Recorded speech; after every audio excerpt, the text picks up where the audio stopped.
I watched the first two episodes of the new DC animated series, Creature Commandos, and really enjoyed it. I like the cast of oddball characters, most of which I'm not familiar with, and there was enough witty banter and interesting dynamics that kept me entertained. And the show looks great. The animation, especially during the action sequences, plays out well, and the character designs and locations are all unique and fun. That's something the DC Universe has always excelled at. Their animated series throughout the years have been fantastic.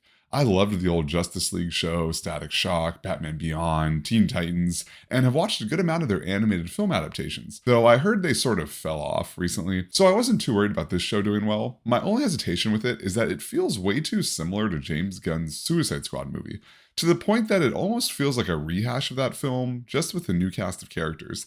And that shouldn't bother me too much. If that formula is successful, why not keep doing it? But it might also be James Gunn's style of jokes where all the characters sort of sound the same. They all make the same references and have the same timing and comedic style. Maybe if this was an animated Suicide Squad show, I wouldn't mind. But this being a new supervillain team, I was expecting a fresher take on these new characters. It also heavily features a soundtrack that almost feels like a cliche at this point in these James Gunn superhero movies. It's just lots of deep cut music playlists and cues.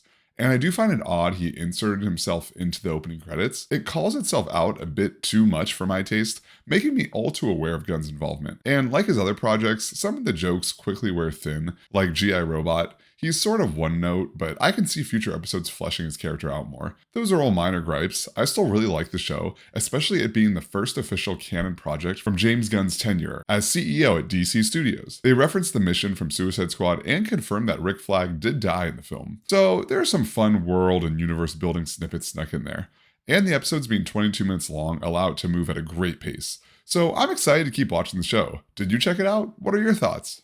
If you like this video, leave a like. And click here for more videos that explore all things sci-fi, fantasy, and horror.